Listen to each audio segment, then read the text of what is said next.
የእግዚአብሔር አምላካችን ስም የተባረከ ይሁን። ዛሬና ከዛሬ በኋላ ለተወሰኑ ማክሰኞች በውሉ እንዲህ ነው ብሎ መናገር የማይቻል ግን ለተወሰኑ ማክሰኞች የኦሪት ዘዳግምን መጽሐፍ አብረን እንማራለን። ይሄንን መጽሐፍ ዛሬ አብረን እንጀምራለን። መጽሐፉን ምዕራፍ 1 ላይ የተወሰኑ ቁጥሮችን በማንበብ እንጀምር። ምን እንደሆነ ሐሳቡን ለማግኘት ያህል በጌታ ስም አነባለሁ። ኦሪት ዘዳግም ምዕራፍ 1 ከቁጥር 1 ጀምሮ ያለው እንደዚህ ይላል። በዮርዳኖስ ማዶ በምድረ በዳ በአረባ ውስጥ በኤርትራ ባህር ፊት ለፊት በፋራን በጦፌልም በላባንም በሐጼሮትም በዲዛሃብም መካከል ሳሉ ሙሴ ለእስራኤል ሁሉ የነገራቸው ቃል ይህ ነው። በሴይር ተራራ መንገድ ከኮረብ እስከ ቃዴስ በርኔ ድረስ የ11 ቀን መንገድ ነው። በ40ኛው ዓመት በ11ኛው ወር ከወሩም በመጀመሪያው ቀን ሙሴ በሐሴቦን ተቀምጦ የነበረውን የአሞራውያንን ንጉሥ ሰዎንን በአስታሮትና በኤድራይ ተቀምጦ የነበረውን የባሳንን ንጉሥ ዐግን ከመታ በኋላ እግዚአብሔር ስለ እነርሱ ያዘዘውን ሁሉ ለእስራኤል ልጆች ነገራቸው። አሜን። እግዚአብሔር ስለ እነርሱ ያዘዘውን ሁሉ ለእስራኤል ልጆች ነገራቸው እያለ ይቀጥላል። ሌላውን ባይ እያነበብን ስለምንሄድ ስንቀጥል እናያለን። ሁላችሁም እንደምታውቁት ብዙዎች እንደሚያምኑት አምስቱ የሙሴ የሕግ መጽሐፍ ወይም ደግሞ ኦሪት መጽሐፍ ወይም ደግሞ ሙሴ ጻፋቸው ተብሎ የሚታሰቡ መጽሐፍት የመጀመሪያዎቹ አምስቱ እንደሆኑ ሁላችሁም ታውቃላችሁ። ዘፍጥረት፣ ዘጸአት፣ ዘሌዋውያን፣ ዘኍልቍና ዘዳግም። እነዚህ መጽሐፎች በምንመለከትበት ጊዜ ዘፍጥረት ስለ ነገር ጅማሮ ምንም ከሌለ ነገር እግዚአብሔር ፍጥረትን እንዴት እንዳወጣ፣ ፍጥረት እንዴት እንደተፈጠረ፣ የተፈጠረው ፍጥረት በእግዚአብሔር ፊት እንዴት ኃጢአት እንዳደረገ፣ ሰው እንዴት እንደወደቀ፣ እግዚአብሔር ሰውን ለመመለስ የሄደበት ምዕራፍ፣ በተለይም ደግሞ ሕዝቤ ብሎ የጠራውን የእስራኤልን ሕዝብ ለመመስረት የሚያስችል ቤዝመንት የመሰረትን ስራ አብርሃምን ከኡር ከለዳውያን እንዲወጣ ምዕራፍ 12 ዘፍጥረት ላይ እንደጠራው ለአብርሃምም የምድር ነገዶች ሁሉ በሱ እንደሚባረኩ ለሱና ከሱ አለ ለሚመጣው ለዘሩ ይችን ምድር ሁሉ እንደሚያወርሳት ያ የወጣበትን ኡር ከለዳውያን ከዛ ከወጣበት ወደሚመራበት ሀገር ማለት ነው ወደሚሄድበት ሀገር እንደሚሰጠው ተናግሮት በዛ መልኩ የአብርሃም የይስሐቅ የያዕቆብ አምላክ ተብሎ እግዚአብሔር እስከ ወዲያኛው እኛም እስካለንበት ዘመን ድረስ መጠሪያ ስም ሆኖ የቀጠለበትና በመጨረሻ ዮሴፍ ወደ ግብጽ በመግባት ይሄ የእስራኤልን ታሪክ በአብርሃም የተጀመረውና የተነገረውን እውን ለማድረግ በዛ ሁኔታ እንደተፈጠረ አውርቶ ዘፍጥረት ይጨርሳል። እና ዘጸአት ጋር ስንመጣ ሁላችሁም እንደምታውቁት እስራኤላውያን እንዴት ከባርነት ቤት ከምርኮ ምድር እንደወጡ የምናገር መጽሐፍ ነው። ስለ መውጣት ነው። ያኛው ስለ ፍጥረት ነው፣ ያኛው ስለ መውጣት ነው። ዘሌዋውያን ጋር ስንመጣ ህዝቡ እንዴት ከእግዚአብሔር ጋር መገናኘት እንዳለበት፣ እንዴት እግዚአብሔርን ማምለክ እንዳለበት፣ እንዴት ከእግዚአብሔር ጋር ፌሎሺፕ ማድረግ እንዳለበት፣ በተለይም ከደም መስዋዕትነት ጋር በተያያዘ እንዴት ራሱን ህዝቡ ከእግዚአብሔር ጋር ማስታረቅና አብሮ መሄድ እንዳለበት የሚያወራ ብዙ ግጋቶች ያሉበት መጽሐፍ ነው ዘሌዋውያን። ከዛ ዘኍልቍን በምንመለከትበት ጊዜ እንዴት በምድረ በዳ እንደተንከራተቱ የእስራኤል ህዝብ እግዚአብሔር ካላቸው ተስፋ ጋር ሳይገናኙ እንደተንከራተቱ የሚያወራ ሐሳብ ወንደር እንዴት እንዳደረጉ ያወራና ዘዳግም ላይ መጥቶ እነዛ በዘጸአት የወጡትና በሌዋውያን እግዚአብሔርን ሲያመልኩ በአንድም በሌላም ሲበድሉ ምን ስለኖሩና ባለማመናቸው ምክንያት በምድረ በዳ ሲንከራተቱ ዘኍልቍ ላይ የነበሩ ሰዎች በዘዳግም እንዴት እንዳለቁና አዲሱ ትውልድ ደግሞ እንዴት የተስፋቱ ምድር ሊወርስ እንዲገባ ሙሴ ያሳየበት መጽሐፎች እንደሆኑ መረዳት እንችላለን። ከዚህ የተነሳ ተያያዥነት ያላቸው መጽሐፎች ናቸው እና ዘዳግም በአራቱ የሕግ መጽሐፍት የተጻፉ ነገሮች በተለይ የመልኩ የተደገመበት መጽሐፍ ነው። የተደገመበት መጽሐፍ ነው። ግን የተደገመበት ብለን በምንልበት ጊዜ እያንዳንዱ ነገር የተደገመበት ሳይሆን ሙሴ ሕዝቡ በተለይም አዲሱ ትውልድ እንዲያቅ የፈለጋቸውን ነገሮችና እግዚአብሔር የሕዝብ እንዲያቅ ለቀጣይ ሊወርስ ላለው ምድር አስፈላጊ ማወቅ መዘጋጀት የሚገባውን ነገር እንዲያደርግ በቂ ነው ብሎ ያለውን ነገር ያስቀመጠበት ወይም ደግሞ ያስተማረበት ክፍል እንደሆነ ዘዳግምን እናያለን። ብዙ ጊዜ ሕግ ተደገመ ተብሎ ሲባል ልክ ዘጸአት ላይ ያለ፣ ዘሌዋውያን ላይ ያለ፣ ዘኍልቍ ላይ ያለ እንዳለ ተደገመ ማለት ሳይሆን ይሄ አዲሱ ትውልድ ያኔ ሕግ ሲሰጥ ገምሱ ያልነበረ ስለሆነ ይሄ ትውልድ ስለማያውቅ እንዲያውቅ የተደረገበት ነገር እንደሆነ ማየት እንችላለን። ዘዳግም የሚለው ስም ባለፈው ለማንሳት እንደሞከርነውና አሁንም እያልኩ እንዳለሁት የሕግ መደገም የሚል ሀሳብ አለ። በተለይ ዲትሮኖሚ የሚለው የእንግሊዝኛው መጽሐፍ ቅዱስ ላይ ያለው ቃል ከሁለት የግሪክ ቃላት የመጣ እንደሆነ ይታመናል እና ዲዩትሮስ እና ኖሞስ የሚል ነው። ዲዩትሮስ እና ኖሞስ ከሚለው ቃል የመጣ ነው። ይሄ ዲዩትሮስ የሚለው ቃል የሚያመለክተው ዲዩትሮስ ማለት ሁለተኛ የሚል ትርጉም ያለው ነው። ዲዩትሮስ ሁለተኛ ሰከንድ የሚል እና ኖሞስ የሚለው ደግሞ ሎው የሚል ወይም ሕግ የሚል ትርጉም ያለው። ከዚህ የተነሳ ሰከንድ ሎው ወይም ሁለተኛው ሕግ የሚል ትርጉም ተሰጠ። ይሄ ሁለተኛው ግን ከዚህ በፊት ያለውን ነገር ሁሉ እንደገና ደገመ ወይም ደግሞ ሌላ አዲስ ሕግ ተሰጠ ማለት ሳይሆን ይሄ ትውልድ ሊያውቅ የሚገባውን ነገር ሜንሽን እንዳደረገ መረዳት እንችላለን። ይህ ድግግሞሽ ማለት እንዳልሆነ ማለት ነው። የዘዳግም መጽሐፍ በተለይ ትርጉሙ ሰብቷጀንት በሚባለው ሰባ ሊቃናት ትርጉም በሚለው የመጀመሪያው ወደ ግሪክ የተተረጎመው የብሉይ ኪዳን መጽሐፍ ቅዱስ ላይ ዲትሮኖሚ ብቻ ሳይሆን ወደ ዕብራይስጡ ስንመጣ መጀመሪያ ቃል ወደ ተጻፈበት ስንመጣ ዲትሮኖሚ የሚል ስም አይደለም ያለው። ምንድነው ያለው? ዲባሪም የሚል ትርጉም አለው። ዲባሪም የሚለው ድባር ከሚለው ቃል የመጣ ነው። ምንድነው እሱ? ቃል ወይም ወርድስ። ዲባር ማለት በዕብራይስጥ ወርድ ማለት ነው። ዲባሪም ማለት ወርድስ ማለት ነው እና ከየት አምጥቶ ነው በዚህ የተጠራው ለምንድን ነው የሚል ነገር ስነሳ የዕብራይስጡ መጽሐፍ ቅዱስን በምትመለከቱበት ጊዜ መጽሐፍቶቹ የተጠሩባቸው ስሞች የሚወሰዱት በምዕራፉ በመጀመሪያው ቁጥር መጀመሪያ ላይ ካለ ቃል ነው የሚወሰደው ማለት ነው። ስለዚህ ይሄ አሁን በአማርኛ ስንመለከት ለምሳሌ ቃል የሚለው መጨረሻ ላይ ነው። በዮርዳኖስ ማዶ በምድረ በዳ በአረባ ውስጥ በኤርትራ በባህር ፊት ለፊት በፋራን በጦፌንም በላባን በሐጼሮት እያለና ሳሉ ሙሴ ለእስራኤል ሁሉ የነገራቸው ቃል ይህ ነው ይላል። ይሄኛው ግን ወደ ዕብራይስጡ በምንሄድበት ጊዜ ዲባሪም ብሎ ነው የሚጀምረው። ስለዚህ በዛ ምክንያት እሱ ብቻ አይደለም። ይሄንን አሁን ወደ ዘፍጥረት በደንብ በምንመለከትበት ጊዜ ለምሳሌ ዘፍጥረት በዕብራይስጡ በረሺት ነው። በረሺት ማለት ኢን ዘ ቢግኒንግ ማለት ነው፣ መጀመሪያ ማለት ነው። ስለዚህ ኢን ዘ ቢግኒንግ የሚለው በረሺት ብሎ ሲጀምር የመጀመሪያ ቃሉ ስለሆነ በዛ ምክንያት ነው። ይሄ ወደ ዘጸአት በምትልበት ጊዜ ሽሞት ይላል። ሽሞት የሚለው ከአማርኛ ጋር ቀራርባል። ስሞች የሚለው ትርጉም አለው። ለምን?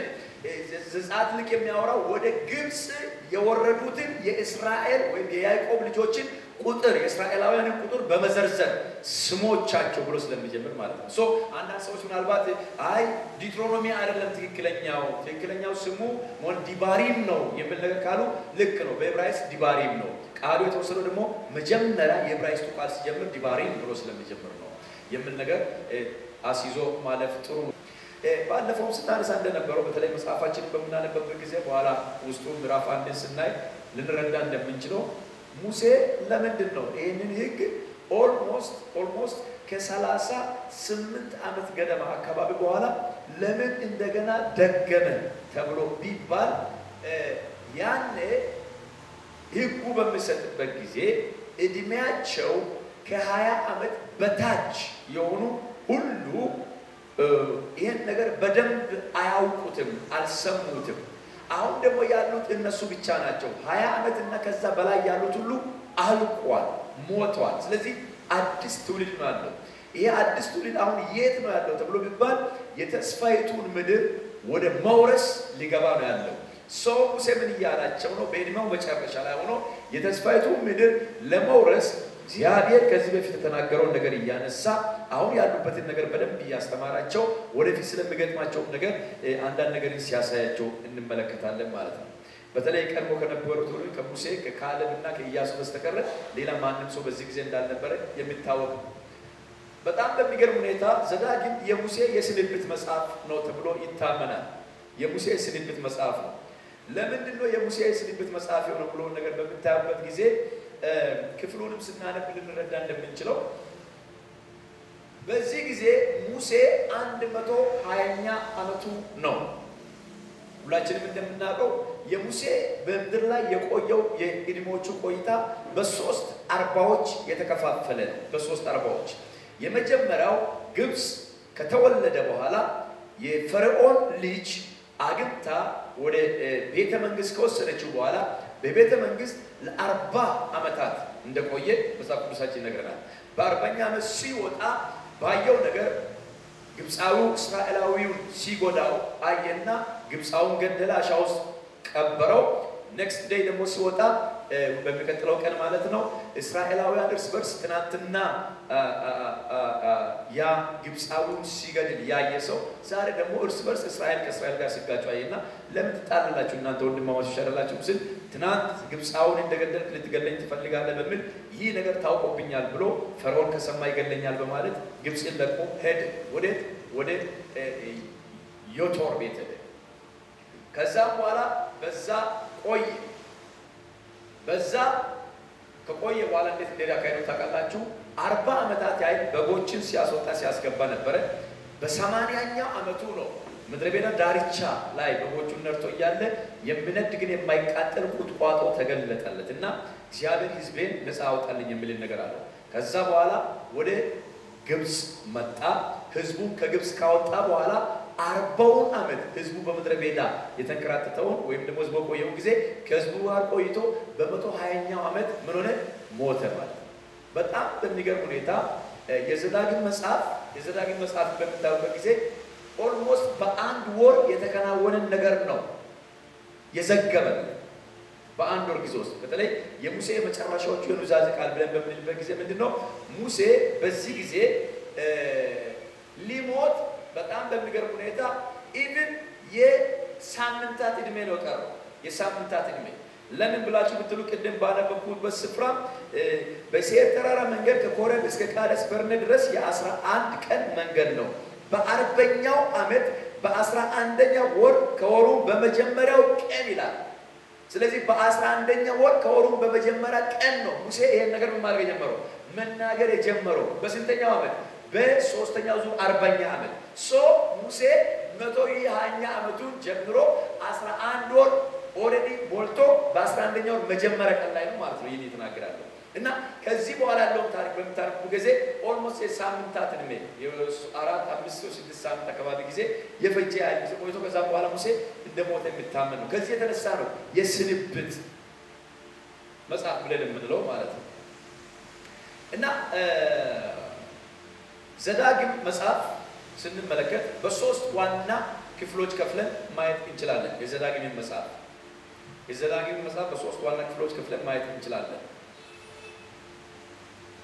የመጀመሪያው ከምዕራፍ 1 እስከ ምዕራፍ 3 ያለውን በምንመለከትበት ጊዜ ያለፈውን ክስተት ይተርካል። ያለፈውን ክስተት ከዚህ በፊት አባቶቻቸው እንዴት እንደነበሩ፣ እግዚአብሔር እንዴት ሕግ እንደሰጠ፣ ሕዝቡ እንዴት በእግዚአብሔር ላይ እንዳመፀ፣ በማመፁ ምክንያት ምን ሕዝቡ ላይ እንደመጣ እነዚህ ነገሮችን ያለፈውን ነገር ምን ያደርገዋል? ያትተዋል። ወገኖች ሆይ ታሪክ ከሁለት ነገር አንዱ ያደርጋል። ሰው ከታሪክ ተምሮ ስህተቱን ላለመድገም ይሄዳል፣ ወይም ደግሞ ከታሪክ ሳይማር ስህተቱን አሁንም ይደግማል። ከታሪክ ተምሮ አለመድገም ትልቅ ብልህነት ትልቅ እድለኝነት ሲሆን ታሪክን አውቆ ከታሪክ አለመማር ደግሞ ትልቅ ኪሳራ ነው ዛሬ ለኛም ቢሆን ማለት ነው። እና የመጀመሪያው ምዕራፍ ስላለፈው ነገር ሪቫይዝ ማድረግ ሪቫይዝ ኢን ዘ ፓስት ያለፈው ጊዜ ነገር የመከለስ አይነትን ነገር ያደረገበት ሁኔታ ነው። ምዕራፍ 1 እስከ 3 ምዕራፍ 2 4 እስከ 26 ምዕራፍ 4 እስከ 26 ያለውን በምንመለከትበት ጊዜ ለወቅቱ ስለሚያስፈልገው ነገር ነው ያወራቸዋለሁ። ለወቅቱ የሚያስፈልጉ ህግጋቶች፣ ለወቅቱ የሚያስፈልጉ ስርዓቶች፣ ለወቅቱ ሊደረግ የሚገቡ ነገሮች፣ ሰዎቹ ወደ ቀጣይ ምዕራፍ ለመግባት አሁን ሊያረጉ ስለሚገባ ነገር ምዕራፍ 27 እስከ 34 ያለውን ስንመለከት ደግሞ ወደፊት ስላለው ነገር ዝግጅት እንዲያደርጉ ከፊት ምን አይነት ነገር አለ፣ ከፊት ምንድነው ለገጥማቸዋል፣ ከፊት ያለውን ነገር እንዲና እንዲያ ለማድረግ ዝግጅት ያስፈልጋል የሚል አይነት ነገር ነው። ስለዚህ እነዚህ ነገሮች በአጭር ቃል ብናስቀምጣቸው ምን ብለን ማስቀመጥ እንችላለን? ምዕራፍ 1 እስከ ምዕራፍ 3 ያለው ታሪካዊ የሆነ ሂስቶሪካል የሆነ ነገር እንደሆነ ማየት እንችላለን። ምዕራፍ 1 እስከ 3 ሂስቶሪካል ነው፣ ያለፈ ነገርን እያሳወቀ ነው። ምዕራፍ 4 እስከ 26 ያለው ደግሞ ፔዳጎጂካል የሆነ ወይም ደግሞ ሌጋል የሆነ ህግጋትን ስርዓትን ከማስተማር አንፃር የተገናኘ አሁን በጊዜው በዛ ጊዜ የተደረገ ያለ ነገር ብለን መውሰድ እንችላለን። ሌላውን ደግሞ ትንቢታዊ ነው ብለን ማለት እንችላለን፣ ፕሮፌቲክ። ስለዚህ ፓስት ሂስቶሪክ ያለፈው ታሪካዊ ነው። ፕሬዘንት አሁን ያለው ደግሞ ፔዳጎጂካል ወይም ደግሞ ለማስተማር ህግጋትን ለማሳወቅ የሚረዳ ነው። ፊውቸር ያለው ደግሞ ፕሮፌቲክ ትንቢታዊ የሆነ ወደፊት ደግሞ ለውስላለው ነገር የያዘ ነው ማለት ነው። ስለዚህ የዘዳግምን መጽሐፍ በምናጠናበት ጊዜ በጣም የሚገርም ነገርን በውስጡ እናገኛለን ማለት ነው። ይሄንን ሐሳብ ይዞ መቀጠል በጣም ወሳኝነት አለው። እንግዲህ ሙሴ ዘፍጥረትን፣ ዘጸአትን፣ ዘሌዋውያንን፣ ዘኍልቍን እነዚህ አራቱን መጽሐፍ በተለይም ሶስቱን መጽሐፍ በዋናነት ከዘጸአት ጀምሮ እስከ ዘኍልቍ ድረስ ያለው መጽሐፍ በሚገርም ሁኔታ ዳሶ ወደ ዘፍጥረትን በምትሩበት ጊዜ ለምሳሌ አንዳንድ ቦታ ስናይበት ጊዜ እግዚአብሔር እንዲህ አበዛችሁ እንደ ሰማይ ከዋክብት አበዛችሁ አሁንም ያብዛችሁ የሚል ነገር የተደገማል እና ያ ሐሳብ ከየት ነው ተወሰደው? ከዘፍጥረት 15 አካባቢ እግዚአብሔር ለአብርሃም የተናገረው ተስፋ ቃል ከዛ ተወሰደ ነው። በጣም ይበልጡ ነው ግን የተጠቀሰው ዘጸአት፣ ዘሌዋውያን እና ዘኍልቍ ከነዚህ መጽሐፍና ከአራቱ መጽሐፍ በተደጋጋሚ እንደተጠቀሰ ይነገራል። ምንድነው? ዘዳግም ስንመለከት 34 ምዕራፍ ነው። እንግዲህ የነዛን አራት መጽሐፍትን ነገር ነው ሙሴ ጨመቅ አድርጎ ለአዲሱ ትውልድ በ34 ምዕራፍ ያሳወቃቸው ያስረዳቸው።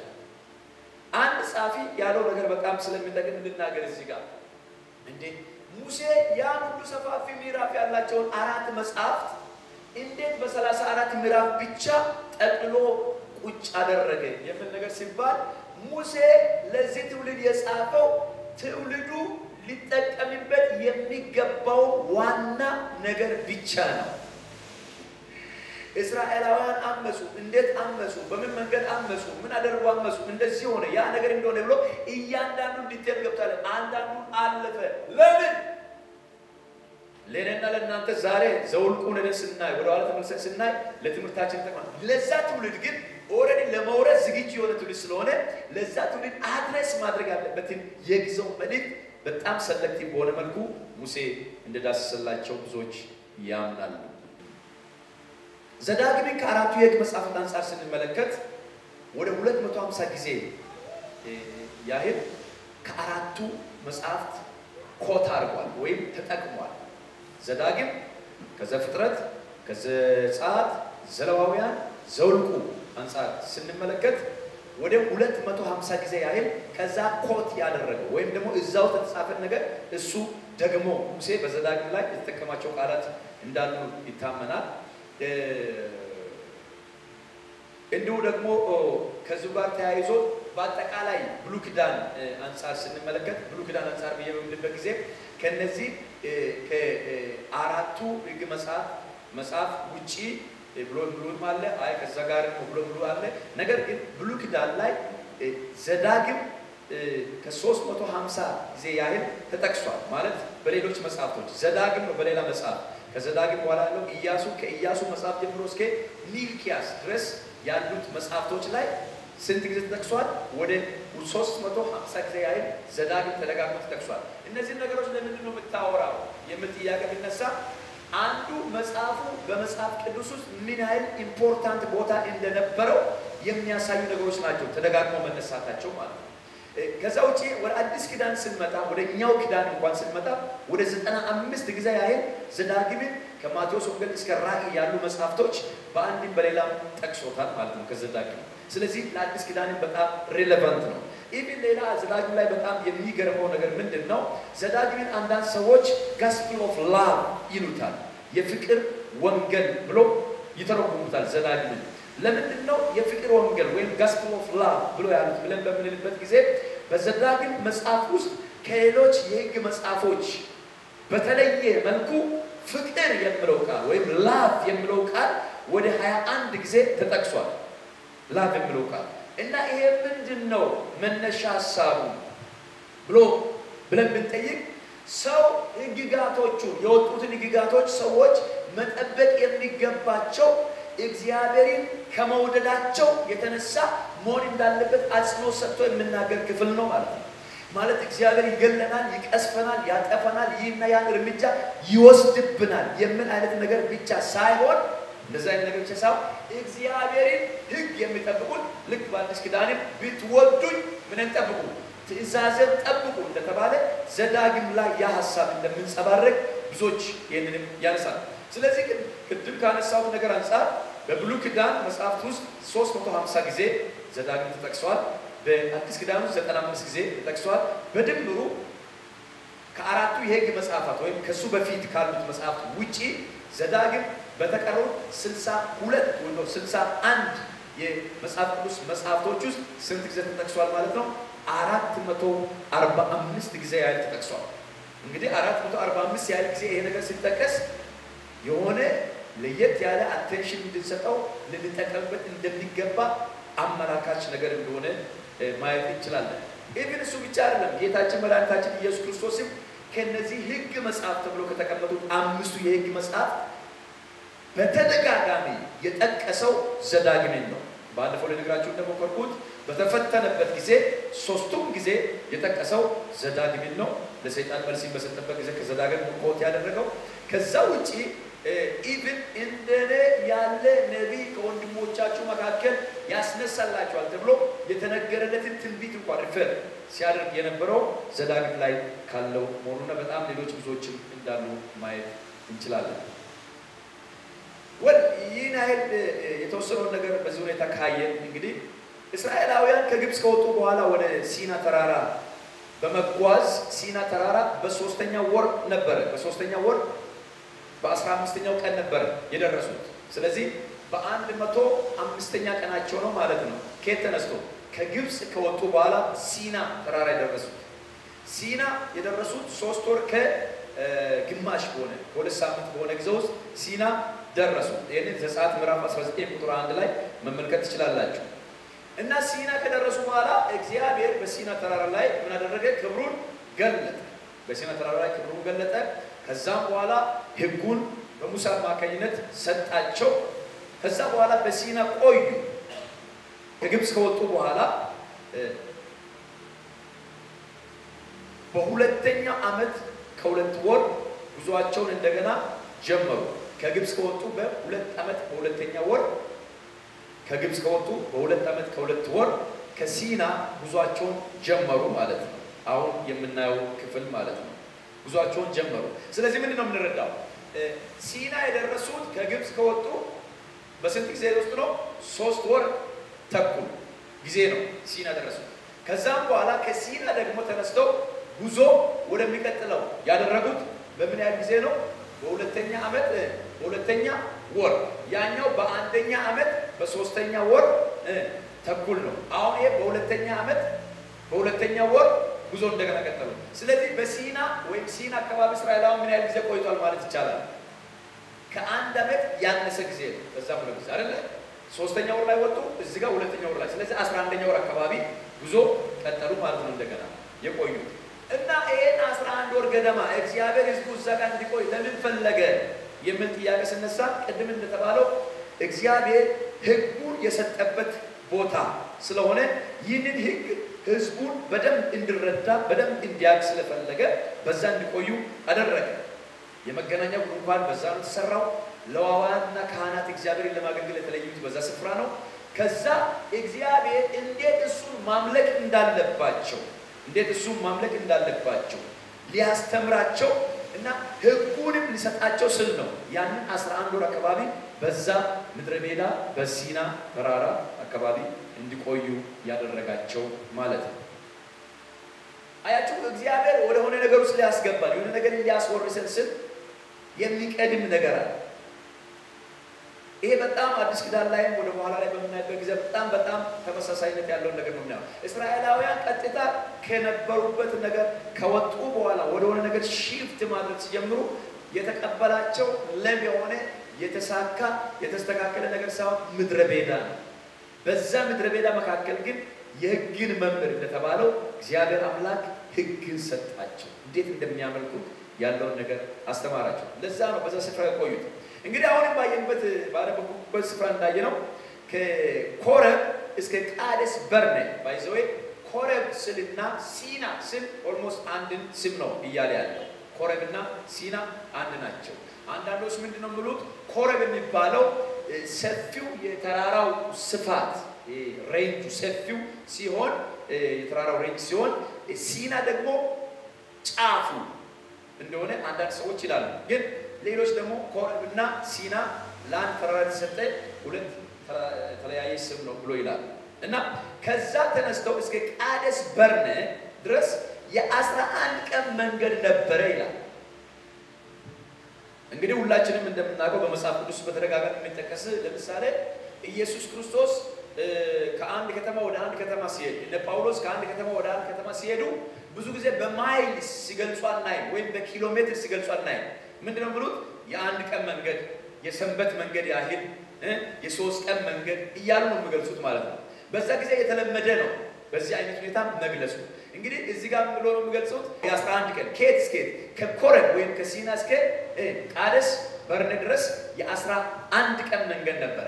በዛ ጊዜ ደግሞ በነበረው ሰው በእግሩ በቀን በአቨሬጅ በቀን 20 ማይልስ ይሄዳል ተብሎ ይገመታል።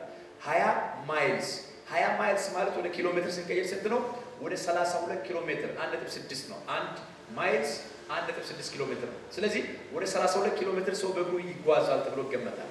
32 ኪሎ ሜትሩን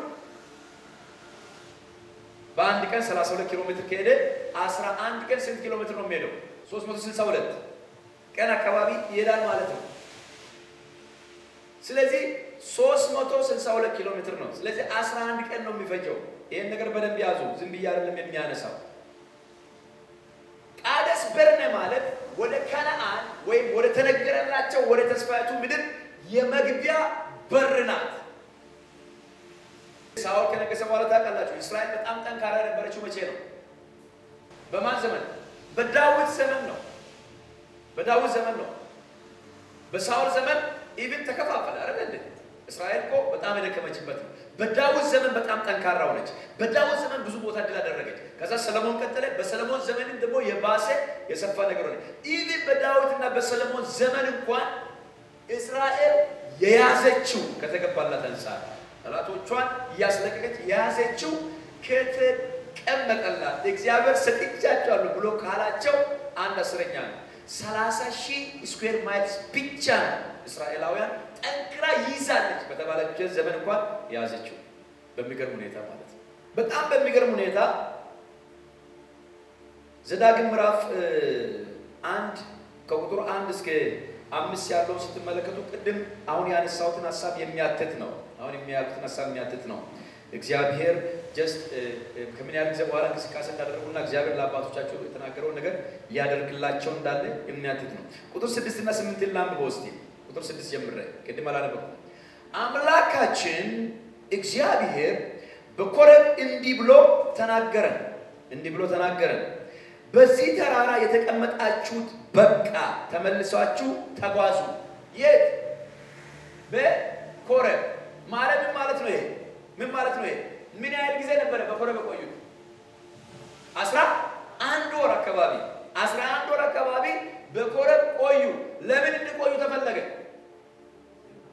ሕጉን ሊሰጣቸው ካህናት አገልግሎታቸውን ሊጀምሩ እንዴት እንደሚያመልኩ ሥርዓትን ሊያስተምራቸው አቆያቸው አሁን ያ ያስቀመጠበት ያ ያቆየበት ምክንያትና ጊዜው ሲያልቅ ተነሱና ተጓዙ ወደ ይሄ አይደለም የናንተ መኖሪያ መቀመጫ እዚህ አይደለም የተናገርኩላችሁ ለአባቶቻችሁ የገባው ኪዳን አለ ሀገር አለ ወደዛ ሀገር ሂዱ የሚል ነገር እግዚአብሔር እንዳላችሁ እንመለከታለን እና በቁጥር 6 ጀምረን አምላካችን እግዚአብሔር በኮሬብ እንዲህ ብሎ ተናገረን በዚህ ተራራ የተቀመጣችሁበት በቃ ተመልሳችሁ ተጓዙ ወደ ተራራማው ወደ አሞራውያን ሀገር ወደ ድንበሮቹም ሁሉ በአረባም በደጋውም በቆላውም በደቡብ በባህርም ዳር ወዳሉ ወደ ከነዓናውያን ምድር ወደ ሊባኖስም እስከ ታላቁ ወንዝ እስከ ኤፍራጥስ ድረስ ሂዱ እነሆ ምድሪቱ በፊታችሁ አድርጌያለሁ ግቡ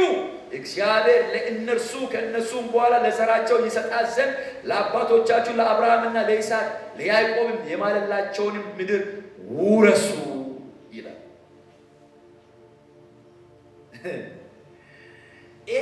ስንት ጊዜ ቁጭ ብሏል 11 ወር ቁጭ ብሏል 11 ወር ቁጭ ዝም ብሎ አይመስልም 11 ወር ቁጭ ህዝቡ ተጠማን ስል ድንጋይ እየተመታ ውሃ እየፈለቀ ስጋ አማረን ስል ድርጭት እየወረደ እየበላ እንጀራ አማረን ስል ሰማይ መና እየወረደ እየበላ ገብቷችኋል ለግዠሪ ሊባል የሚችል ልፋት የሌለበት ድካም የሌለበት ቁጭ ብሎ ፊቱን ብቻ ማቆሳጠር ነው ብሎ ይፈልግ ብሎ ስለ እግዚአብሔር ይሰጣቸው የኖረ ህዝብ ነው አሁን ምን አለ አይ እዚህ አይደለም ዲስቲናችሁ እና ተንቀሳቀሱ ከዚህ ጉዞ ጀምሩ ሄዱ የሚል ነገር ሲመጣ ምላሹ ጥሩ አልነበረም ምን እንደሆነ ታውቃላችሁ ሰዎቹ ሄዱ ሲባሉ ጉዞ ወደ ቃዴስ በርኔ ያደርጉ ስሉ አንድ ነገር አደረጉ ሙሴ በጣም አስጨነቁት ለምን ሙሴ ኃላፊነት ሁሉ እሱ ላይ ነው ይሄንን ዘሌዋውያን ላይ ተመልሳችሁ ሲታዩ ታገኛላችሁ ለምሳሌ ዘዳግም ምዕራፍ 1 ቁጥር 9 እስከ 18 ያለው ዘሌዋውያን ላይ ሲደሉ ምዕራፍ 10 ከቁጥር 11 እስከ ምዕራፍ 12 ቁጥር 16 ነው አያችሁ ቅድም ጨመቅ አርጎ ሙሴ ይሆናል ለዚህ ብሎ ነገር ብቻ ነው ይስጣለው እንጂ እያንዳንዱ ነገር እየደገመ አይደለም ብያልኳችሁ ለዚህ ነው እና ህዝቡ በጣም ሙሴን ያበሳጭ ነበር እና ከዚህ የተነሳ ሙሴ እንዳው በቃኝ ደከመኛውንስ ህይወትን ብትወስድ ይሻላል እግዚአብሔር ያለበት ጊዜ ሁሉ ነበር ዘወልቁ ምዕራፍ 11 ቁጥር 15 ላይ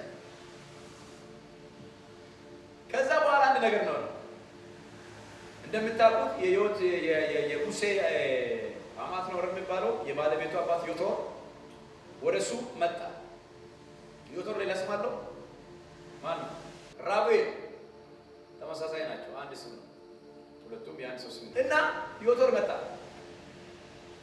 አንድ እዚህ ጋር ሁለት ነገሮችን አስችልኝ ዮቶር መጥቶ በቤት ነው አማቱ ነው እንግዲህ መጣው ቀላል ነገር አይደለም ያማች ምናምን ነገር ቀላል አይደለም ተብሎ ሲባል ሰማችሁ ቀላል አይደለም ሰውየው መጥቶ ቤት ነው ሙሴ እስከ ምሽት ድረስ ግን እያንዳንዱ የህዝቡን ኬዝ እየሰማ የሚፈርደው እንዲህ ነው ብሎ ስለሆነ ቁጭ ብሎ እየፈረደ ቀኑን ብሏል ደክሞታል ሙሴ እና አንዱ የሙሴ ኳሊቲ እዚህ ጋር ደስ ያለኝ ነው ታውቃላችሁ ሙሴ ህዝቡን ሲያገለግል እግዚአብሔርን እያገለገለ እንዳለ ስለሚያስብ ቤት የከበረ እንግዳ መጥቶ እያለ ዛሬ አለ የሚባል ከሱ የማይቀርም እንግዳ መጥቶብኛል ስለዚህ በዚህ ሰዓት አቆማለሁ ብሎ አቆሙ አይደለም as usual መቆየት የሚገባው ላይ ቆይቶ አገልግሎቱን ቀጠለና ማታ ሲጨርስ ወደ ቤት ሄደው ሌላው ደግሞ የዮቶሪ ኳሊቲ ነግራችሁ ለፍዚ ጋር ብዙ እንዲ ፋዘር ብሎ የሆኑ ሰዎች የልጃቸው ባል ብዙ ነገር ለመናገር አቅም የላቸው ልክ አይደለም እንዲህ ነው ብለ ለማለት እንኳን አቅም የላቸው በቃ ያለው ነገር በቃ ናቹራል በተለይ አሁን በኢትዮጵያውያን ትራዲሽን ማለት ነው ያለው ነገር ዮቶር ሙሴ ልክ እንደመጣ እንዳለ እያደረክ ያለው ነገር ጥሩ አይደለም ማለት ባጭር ቃል ሰምታ መጥቶ ደህና ዋልክ ደህና መሸ እንዴት ነህ ምናምን ብሎ ያው እንግዲህ የሥራው ባህሪ ነው የአገልግሎቱ ባህሪ ነው ያው አምሽቼ ነው እና በዛ ምክንያት ነው አምሰው ሲል አይ እያደረክ ያለው ነገር ጥሩ አይደለም። ሙሴ ሲቆየው ምን ብሎ ነው ጥሩ ነው ልክ ነው ብሎ ነው። አዎ በሱ እይታ ጥሩ ነው ልክ ነው በተቀመጠበት ቦታ ማድረግ የሚገባውን ነገር ማድረግ። ግን የወተሩ ጋር ሲመጣ አይ እያደረክ ያለው ነገር ልክ አይደለም። ምን ማለት ነው ይሄ ሰው ዲስካሬጅ የሚያደርግ ነገር አይመስልም? ልክ አይደለም። ምን ታረግ መሰለህ ሻለቃዎችን 100 አለቃዎችን 50 አለቃዎችን 10 አለቃዎችን ሹም ከዛስ እነሱ ጥቃት ምክንያቱም መሰላችሁ እግዚአብሔር የፈቀደልንን ፈቃዱን ማድረግና ሕግ መታዘዝ ማለት የተለያየ ነገር ነው። ሰምታችኋል? እግዚአብሔር የፈቀደልንን ፍቀድልን ብለን ጨቅጭቀን እግዚአብሔር የፈቀደልንን ነገር ማድረግና ሕጉ የሚለውን ነገር ማድረግ በጣም የተለያየ ነገር ነው።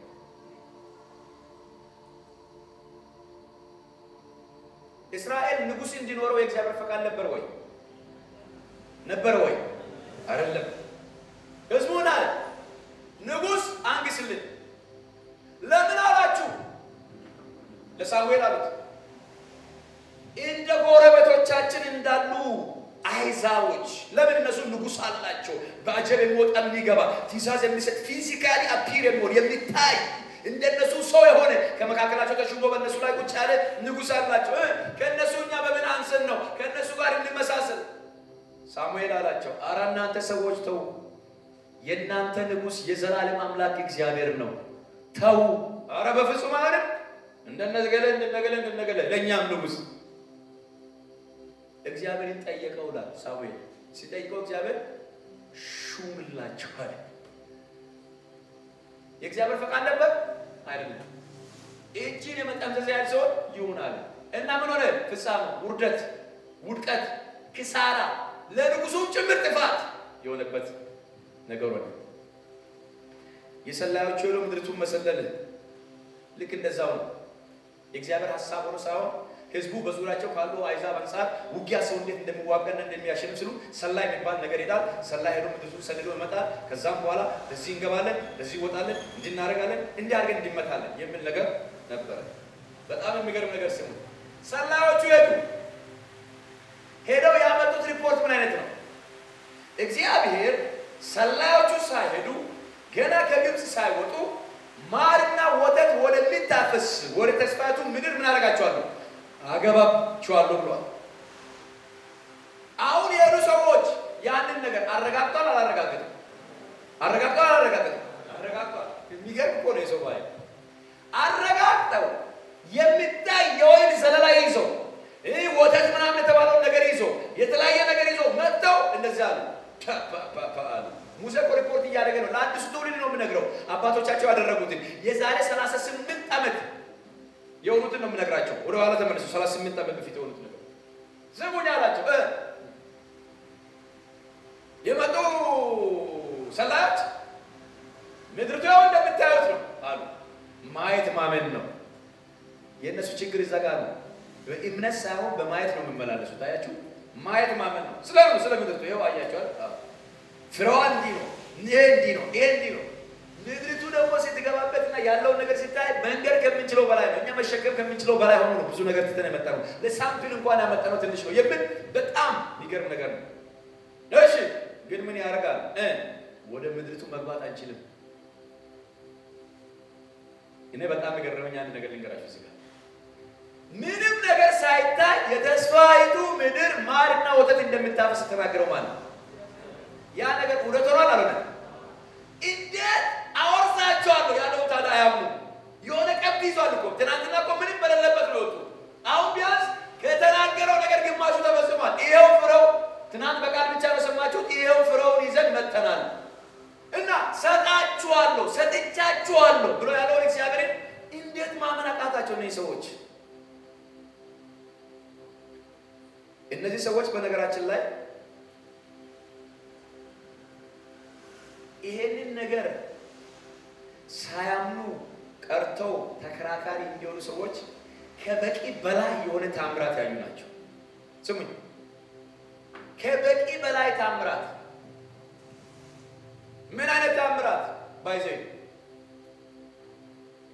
እግዚአብሔር እንዴት 10 መቅሰፍቶችን አከታትሎ ግብጽ ላይ አውርዶ ከግብጽ እንዳወጣቸው ያውቃል።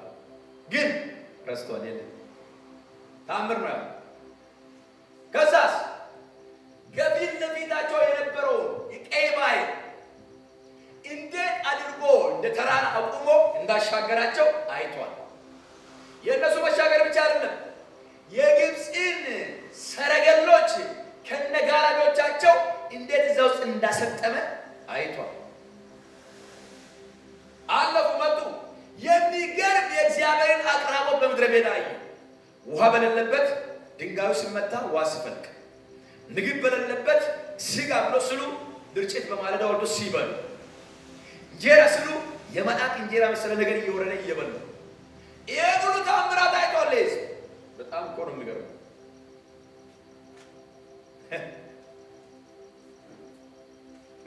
ማርያም ምንድነው ሙሴን የሚለየው? አፍተር ኦል አንድ አባት አንድ እናት ነው ወለደን። ከተፈለገ እንዳውም ታላላቆቹ ነን እኛ። እግዚአብሔር እሱም ብቻ ፊት ለፊት ይናገራል ማለት ምን ማለት ነው? ምንድነው ይሄ የሚልን ነገር ብሎ ሲያነሱ ማርያም በመረር ለምጽ ስትመታ አይቷል። ግን ይሄ ሁሉ ተአምራት አይቶ አሁን ተስፋይቱ ምን ነው እግዚአብሔር ተናገረው ነገር ሁሉ መሆኑን አይቶ በጣም በሚገርም ሁኔታ እግዚአብሔር አያምን። ወንድምና እህቶቼ ቁርጡን ልንገራችሁ፣ ተአምራት የትም አያደርሳችሁ፣ ቃሉ ግን ያሻግራችኋል። እስቲ አሜን በሉ። የትም ሺህ ጊዜ ስልክ ቁጥር ቢጠራ፣ ሺህ ጊዜ ስምሽን እስከ 7 ቤት ቢጠራ፣ ሺህ ጊዜ ተፈወስት ምናምን ተብሎ ቢባል እመኑ፣ በተአምራት ምክንያት ወደ ጌታ የመጣ ሰው በትክክል በትምህርት ተምሮ ይሄ ቃሉና እውነቱ ገብቶት ክርስቶስ ኢየሱስ የመጣው እሱን ከዘላለም ሞት ማዳን እንደሆነ ተረድቶ ተነግሮት ያን እውነት ካልገባው ከኩላሊት ቢፈወስ ነገ በጨጓራ ሲያዝ ጌታ መቶ አይቀርም። ሚራክልስ ማንንም ተክሎ ያውቃል፣ ቃሉ ግን ይተክላል። አረ አሜን በሉ።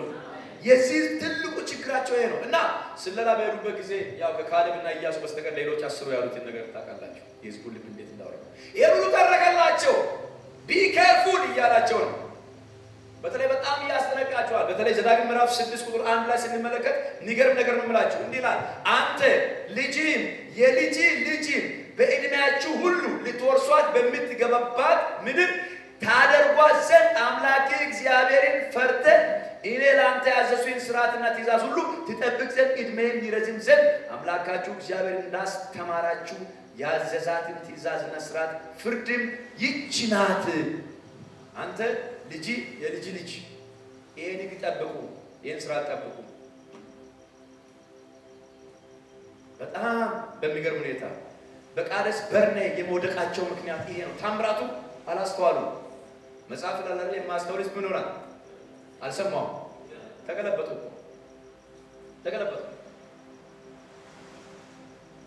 ኢያሱ መጽሐፍን በሚታጠሩበት ጊዜ እግዚአብሔር ለአብርሃም የገባው ኪዳን አለ። ምን አንድ ወንድ የነ ወገን የእስራኤል ወገን ከአይሁድ ለመሆኑ ማረጋገጫ፣ አንደኛ አይሁዳዊ ሆኖ ይወለዳል፣ ባዮሎጂካሊ ይወለዳል። ያንን እንደኛ ዘመን ዲኤንኤ ወይም የሆነ ነገር ኖሮ በዛ ቼክ ማድረግ የሚችልበት ነገር የለም። ግን ፊዚካሊ ኤክስተርናሊ ለአይሁዳዊነቱ ማረጋገጫ የሚሆን ማንኛውም አይሁዳዊ ወንድ በተወለደ በስንተኛው ቀን? በ8ኛ ቀን ነው ይገረዝ ብሎ የሰጠው ሕግ አለ። እስራኤላውያን ይህንን ነገር ሲያደርጉ ነበር። በጣም የሚገርመው ይህን በምርኮ ምድር እያሉ እንኳን ይህን ነገር ያደርጉ ነበር። ምድረ በዳ ላይ ግን ጉዞ ላይ እያሉ ይላል የኢያሱ መጽሐፍ በምናነብበት ጊዜ አዲሱ ትውልድ በጉዞ ላይ ስለነበሩ አልተገረዙም ብላ ኪዳንን እንኳን ጥያቄ የሚያስገባ አይነት አመፀኛ ህዝብ የሆኑበት ተአምራቶቹ እልፍ ሊያደርጋቸው ያልቻለ ሜልፈታ አቦ ጌታን አውቀን ጌታን በማወቃችን ምክንያት እሱን ስለማንነቱ በማምለካችን ምክንያት እሱ ለኛ ከሰራው ስራ የተነሳ ለሱ ክብር ከመኖራችን የተነሳ ታምራት በቤታችን ይሁን። አሜን። ታምራት ብለን ጌታን ማሳደድ አይሆንልን። ለዚህ ነው ብዙዎች እኮ ወደ ጥንቆላ ዓለም ወደ ምንም እየተገባ ያለው እኮ ለዛ ታምራት ስናሳልፍ የሰጪውን የእግዚአብሔርን መልካምነትና ጸጋ ተጠራጠሩ ሊያምኑ አልቻሉም። ዕብራውያን ምዕራፍ 3 ቁጥር 7 እስከ 9 ላይ ልባችሁን እልከኛ አታድርጉ ይላል። እንደነዛ አባቶች እነዛ 38 ዓመት ታውቃላችሁ እንግዲህ 38 ዓመት ከዛ ከእንትን ወደ ኋላ ከተመለሱ በኋላ ነው ወደ ኋላ እንደገና ተመልሶ 38 ዓመቱን የፈጁት 2 ዓመት ቀደም ብያቸዋል። 2 ዓመት በሁለት ወር ቃዲስ በርኔ ጋር ደርሰዋል ሰዎቹ። የቀረው 38ቱን ዓመት ግን እዛ ጋር ተመልሶ ነው ሲሽከረከሩ ያሳለፉት። ለምን? እልከኞች ስለነበሩ፣ ትዕቢተኞች ስለነበሩ፣ የማያምኑ ስለነበሩ። ታምራት እኔ እኮ ምን አይነት ሲል እንደሆነ ዛሬ እኮ ቸርች ውስጥ አሉ ሰዎች ዛሬ እነዚህ ሰዎች ምን መሰላችሁ ብሎት ስጋ ስጠን ካልሰጠን ወደ ግብጽ እንመለሳለን ነገ ነው መጣ ዋስጠን ካልሰጠን እንመለሳለን። ቢገባቸው እስራኤላውያን ለራሳቸው ነው እግዚአብሔር አምላክ እያላቸው ያለው ወደ ተስፋይቱ ምድር ወደ ታየላችሁ ክብር ወደ ታየላችሁ ተስፋ ወደዛ እንድትገቡ ነው ብሎ እግዚአብሔር እያላላቸው እንጂ ታልቷቸው አይደለም። ወዳጆቼ የእግዚአብሔርን በረከት ልባችንን ትሁታንና በሱ ይበልጥ እንድንታመን ካላደረገን ልባችንን በማጠንከር እምነታችንን ያደክመዋል።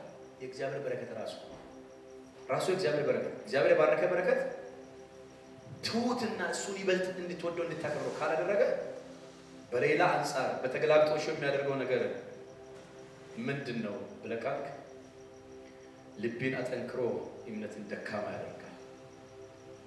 የእነዚህ ሰዎች አደገኛ ነገር ላሳያችሁ። ተመልከቱ። በዚህ መካከል ያለው ልዩነት ብቻ ነግራችሁ ከዛ ለዛሬ ያበቃል። አለማመን ወይም አንብሊፍ የምንለው ሲጀምር የፈቃድ ጉዳይ ነው። በፈቃድ ላይ የተመሰረተ ነገር ነው አለማመን ነው። ሰዎች በእግዚአብሔር ላይ እንዲያምፁ በማድረግ ሰዎችን ይሄ አለማመን የሚባለው ነገር ሰዎችን በእግዚአብሔር ላይ እንዲያምፁ በማድረግ በፍርሃትና በእምነት ነው እንዲያምፁ ማድረግ እግዚአብሔር ያለው ነገር የፈለገ ይሁን አላምንም፣ አልቀበልም፣ አልታዘዝም እንዲሉ የሚያደርግ ባዩ እግዚአብሔር መሆኑን እያወቁ የፈለገውን ቢልጓን አላምንም፣ አልቀበልም። ይሄ አንብሊፍ ነው። ይሄ አለማመን ደግሞ ፍርድን ያመጣል። ይሄ አለማመን ጥርጣሬ ወይም ዳውት ብለን የምንለው ደግሞ የልብና የስሜት ጉዳይ ነው። ያኛው የፍቃድ ጉዳይ ነው ብያቸዋለሁ። በጣም እግዚአብሔር ባይዘው አንዱ የማይነካው ነገር ምንድነው ብላችሁ ካላችሁ የሰውን ፍቃድ አይነካም፣ የሰውን መብት አይነካም። ያን አዳምና ሔዋን ለውድቀታቸው ምክንያት ሆነ እሱ ነው። ፍሪ ዊል የሚባል ነፃ ፍቃድ የሚባል ሌላ ፍጥረት የሌለው ሰው ብቻ ያለው ነገር አለ። ለዚህ ነው አዳምና ሔዋን ፍሬዋን ቀጥታ ስትበላ ለባሏ ስትሰጥ ምናምን መጥቶ የሆነ ነገር ያላደረገው ነፃ ፍቃዳቸው ስለሆነ የአምፕሊፍ የሚለው በነፃ ፍቃድ ላይ የተመሰረተ ነገር እና እግዚአብሔር የፈለገውን ነገር ብናገር እንኳን አላምነውም፣ አልቀበለውም፣ አልታዘውም የሚል ትዕቢተኛ ማንነት። ጥርጣሬ ግን የልብና የስሜት ጉዳይ ነው። ሰዎች በፍርሃትና በእምነት መካከል ሲዋዥቁ የሚፈጠር ነገር ነው። በፍርሃትና በእምነት መካከል ሲዋዥቁ የሚፈጠር ነገር ነው። ምን? ጥርጣሬ። ለዚህ አንዱ ጥሩ ምሳሌ ጴጥሮስ ነው። ጌታችን መድኃኒታችን ኢየሱስ ክርስቶስ በባህሩ ላይ ሲራመድ አይቶ ጴጥሮስ ምን አለ? አንተ ከሆንክ እንድመጣ ምን አድርገኝ? ይዘዘኝ አለ። ከዛ በኋላ ጴጥሮስ ምን ሆነ? ጀመረ መራመድ ከጀመረ በኋላ አይኖቹን ከኢየሱስ ላይ አነሳና ማዕበል ወጀቡን አየ። ከዛ ምን ሆነ? ጀመረ መስጠም ጀመረ። ልክ ሲሰጥም ምን ሆነ? ጌታ ሆይ ብሎ ጮኸ። ኢየሱስ እጁን ይዞ ምን አደረገው? አወጣው። ስለምን? ተጠራጠረ።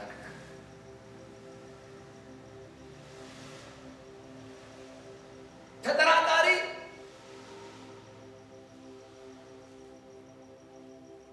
ብቻልስ ልጄን እንዲያርግልኝ በማመንና በጥርጣሬ መካከል ስል ብቻልስ እንዴት ትላለህ? ስል ጌታ ሆይ አለማመንን እርዳው። ተጠራጣሪ ሰው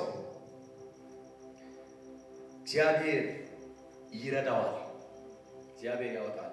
የማያምን አንብሊፍ አለማመን እያወቅ አለማመን ግን ከባድ ነገር ነው። የድፍረት ኃጢአት ወደሚባለው ነገር ያወስዳል። እና እስራኤላውያን አላመኑ። ባለማመናቸው ምክንያት እግዚአብሔር አንድ ነገር አለ። ከነዚህ ትውልዶች መካከል እድሜያቸው 20 ዓመትና ከዛ በላይ የሆነ መቼ ያንን የዛሬ 38 ዓመት ያን እድሜያቸው ከ20 ዓመትና ከዛ በላይ የሆነ አንድም ሰው ከካሌብና ከኢያሱ በስተቀር ወደ ተስፋይቱ ምድር አይገባም። ለምን? አላመኑኝም። አለማመን ማለት ነው ወንበር ላይ ቁጭ ብላል አይደል? ቁጭ ብላችኋል አይደል? ወንበር ላይ እስቲ ሁለት እግራችሁን ከፍ አድርጉ ከመሬት ላይ። ወንበሩ ላይ ቁጭ እንዳላችሁ ሁለት እግራችሁን አንሱ ወደ ላይ አነሳችሁ አይደል? ትወርቃለህ፣ እግሬን አታንሳ ብለህ ታምነኛለህ ወይ ትፈራለህ? እግሬን አታንሳ ወደ ላይ ከወንበሩ ላይ ትወርቃለህ ወይ ወንበሩ ይዞ ይሄዳል ብዬ ታምናለህ? ለምን? ወንበሩ ምን አድርገዋል? አምነህ ቁጭ ብለህ። ስለዚህ ያንተ እምነት በምን ልክ ነው? በወንበሩ ልክ ነው። ወንበሩ ሰባራ አለመሆኑን ምን አለመሆኑን ቀረብ ብለህ አይተህ ቁጭ ብለሃል። ስለዚህ እምነት የታመንከው ነገር ያተልቃል፣ አለማመን ያ ያላመንከውን ነገር ያሳንሰዋል። እነዚህ ሰዎች አለማመናቸው እግዚአብሔር ምን ያደረገ ነው? እያሳነሰ ነው፣ ትንሽ እያደረገ ነው። አንተ አትችልም እያሉ እኔ ስለ እነዛ ሰዎች ያሉትን ነገር ባካችሁ ሄዶ ሰልሎ ስለመጡ ሰዎች ምን እንዳሉ ታውቃላችሁ? በቤታቸው አንበክሉ ህዝቡ ብዙ ነው አሉ። አንደኛ እነዛ ብዙ ናቸው። ሁለተኛ ረጃጅሞች ናቸው፣ ከኛ አንፃር በጣም ረጅም ናቸው። ሌላስ ታላላቆች ናቸው፣ የተመሸጉ ከተሞች አላቸው። ምሽጋቸው ይላሉ። አቤት አቦ እግዚአብሔር ከዚህ ይሰውራቸው። ምሽጋቸው ሰማይ ይደርሳል።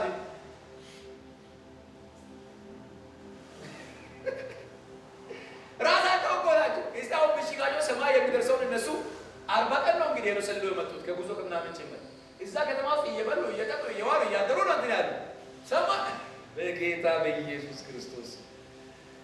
ይሄ ዛሬም እኮ ብዙዎቻችን ጋር ያለ ነገር ነው። ከጌታ ይልቅ ብዙ ነገር ነው የምናምነው። እግዚአብሔር ይርዳል። አሜን። እና እነዚህ ሰዎች በማመጻቸው ምክንያት እግዚአብሔር አትገቡም አላቸው። አትገቡም ስላቸው ዘዳግም 41 ጀምሮ በምታዩበት ጊዜ እንዲህ ብላ ሐሳብ ታገኛላችሁ። የነሱ ልጆች እንደማይገቡ አድርጎ አዝኖ ነበርና አይ ልጆቻችሁ ይገባሉ እናንተ ግን አትገቡም እግዚአብሔር ብሎ ስላቸው ምን እንደሆነ ታውቃላችሁ? እነዛ ጠላቶቻቸውን ቅድም የተነሱትን እነዚህ ተራራማውን ሀገር አሞራውያንና ምናምን ሊወጓቸው ተነሱ። እነሱ ማለት ስሙኝ ሊወጓቸው ተነሱና ሄደው በጣም የሚገርም ሁኔታ ምን እንደምታውቃላችሁ? ይኸው እንደዚህ ይላል አሞራውያንም ወጥተው ተጋጠሟቸው፣ ንብ እንደምታሳድድ አሳደዷቸው፣ እስከ ሄርማም ድረስም በሴር መቷቸው። ለምን መሰለ? ከላይ እግዚአብሔር ይበድለናል አምላካችን ምናምን ብሎ ሊሳ ለመግባት የሞከሩት ነገር አለ እነዚህ ሰዎች ማለት ነው። ከመቼ በኋላ ሙሴ ኦልሬዲ በእግዚአብሔር ላይ አመጻችኋል፣ አመጻችሁም አለማመን ነው፣ ስለዚህ እናንተ በምድረ በዳ ትቀራላችሁ ብሎ ሲል አው እግዚአብሔር ይበድለናል እግዚአብሔር ይቅር ይበለን ምናምን ብሎ አሉ። ይሄን የይቅርታን ነገር እነሱ ያመጡት አሁን እግዚአብሔር ከወሰደው በማያምን ላይ ከሚወስደው የፍርድ ቃል የተነሳ እንጂ ቅድም እንደምላችሁ ዘዳግም አንዱ የተጠራበት አንዳንዶች የሚጠሩት ስም the gospel of love እንዳሉት የፍቅር ወንጌል እንዳሉት ወደ 21 ፍቅር የሚለው ቃል ከመጠቀሱ አንፃር ከፍቅር የተነሳ ሳይሆን ሰዎቹ አሁን አትገቡም የሚል ነገር ከመምጣቱ የተነሳ በቃ ሶሪ በቃ እናደርጋለን ይቅር በለን እንጂ ተጸጽቶ regret አድርጎ በድያለሁ እግዚአብሔር አሳዝኛለሁ እግዚአብሔር ንስሐ ያስፈልገኛል ብሎ አለ። ያንን ስላላደረጉ ብሎ ወጡ። ጠላቶቻቸውን ሲገጥል ደግሞ እግዚአብሔር ምን ብሎ አላላቸው? ውጡና ተዋጉ አላላቸው። ታልቃላችሁ ማለት ኧረ እግዚአብሔር በቃ ሁሉ ይነሳለን። ወዳጄ ያለ ጊዜ ተጠቀም እስቲ አሜን በል። ጊዜያችሁ ምን አድርጉ? የኒሳውን ጊዜ ሳይጠቀሙ ቀርቶ በቃ እንዲህ ነው ስል ተነስተው በቃ አሁን እንዋጋለን ብሎ ሲወጡ ንብ እንደምታሳድድ ትንሽ ጊዜ ማሰብ ሞክሩ እስቲ። ንብ እንዴት ነው ስታሳድድ የምታሳድደው? ንብ ያሳደደው ሰው አለ እዚህ ውስጥ? እንዴት ነው? ንብ ካሳደደች ባይዞ በተአምራት ካልሆነ ማለት ነው አታመልጥም ማለት ነው። ንብ ምን እንደምታሳድድ እንደ ይሄን እግዚአብሔርን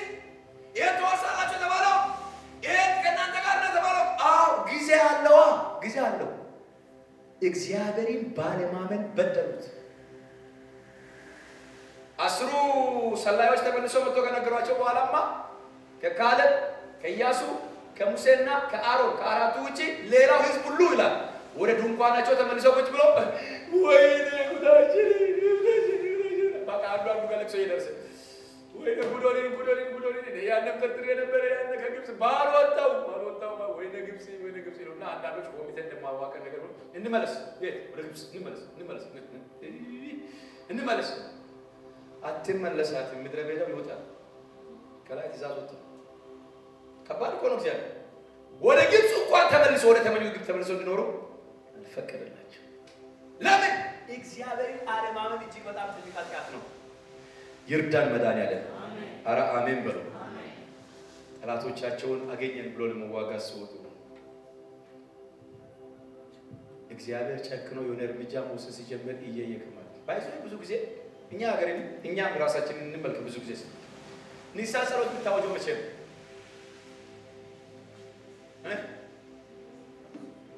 መቼ ነው ንስሐ ጸሎት የምታወጀው የሆነ ችግር ሲፈጠር ነው ወይስ ሊመጣ ነው ተብሎ ነው ሲፈጠር ተፈጠረ ማለት እኮ መጀመሪያኛ አንሰማ አንታዘዝ አንቀበል እንብየው እናደርግ ስንት ጊዜ እግዚአብሔር የተናገረ ብለን አልፈን ከዛ እግዚአብሔር አክሽን ብሎ ሲልክ እንትላይ አክሽን ከተባለ በቃ በገባይም ባልገባይም መሰረት ማለት አክሽን እግዚአብሔር ሲል ሌላ ችግር ውስጥ ይገባል ዛሬ ግን ቀን አለ አሜን ነው ዛሬ ግን ጊዜ አለሽ አይቅለልብሽ እግዚአብሔር ነገር ስናገራችሁ አይቅለልባችሁ ስናገርሽ አይቅለልብሽ ጊዜና እድል ሰጣችሁ አይቅለልባችሁ